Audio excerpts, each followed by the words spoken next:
What about your daddy's Viper? This beast's got 500 horsepower and a Borla exhaust system. It does 0 to 60 in like 4.3 seconds. That's about right. That's about right. Yeah. Wow. I know we're about to get the line. I know. Okay, so look, I've got no f***ing room to talk, to be perfectly honest. All right, because all I can really say is the stats or what parts my car has. I can't really install shit. All right, but at the same time, the way he just lists all that crap off. This thing's got a something liter V10 with a Borla exhaust system. That'd be like me at my school with my WRX, which I don't have anymore, saying this thing's got a 2-liter turbocharged inline 4 with a Tomai cat back and a Grimspeed J-pipe with a Cobb Stage 2 package and a Pro Tune and an intake, which is part of the Stage 2, and barely 300 horsepower. Like, that's not a flex.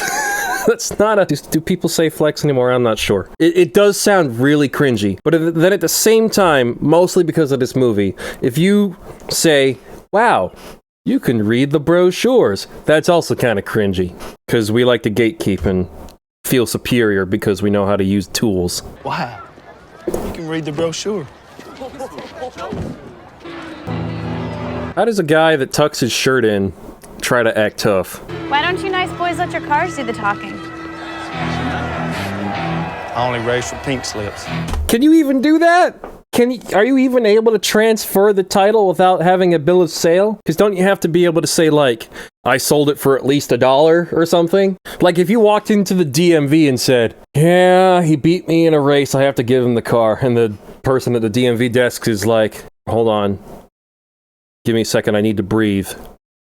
Let me look you up in the system.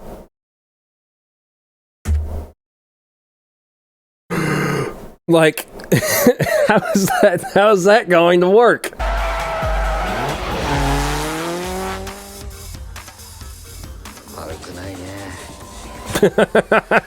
That's good. So here's the sad thing about this movie.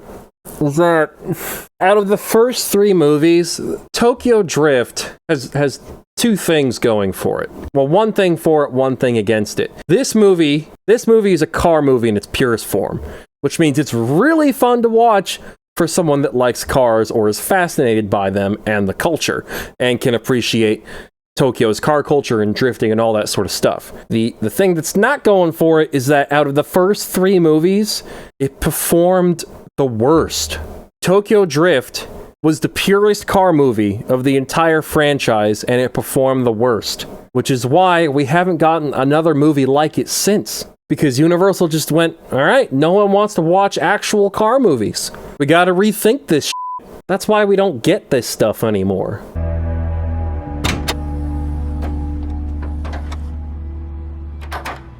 RB engine, no shit. Alright, so they actually put an RB26 into a Mustang, right? And I think that's super cool. It's got like 400 horsepower. They had to put a tiny turbo in it in order to get it to fit, I think. That's what Sean told me.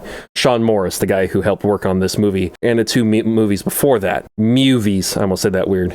But I was speaking to him on the phone. I asked him, like, hey man, the engine covers in the Silvia and in the Mustang are Millennium Jade. Is that actually like a Nerf spec RB26? And he said, no, we just painted it that. And I just thought, man, this movie really was made by car people for car people. Because the only people that would recognize that are people like me and you guys. A jade-colored RB26, you think, hey, that's like a Nerf spec GTR. That's so cool. It's a shame we're not getting any more movies like this. I wonder if a TV show would do well. You gotta really get the characters to be good.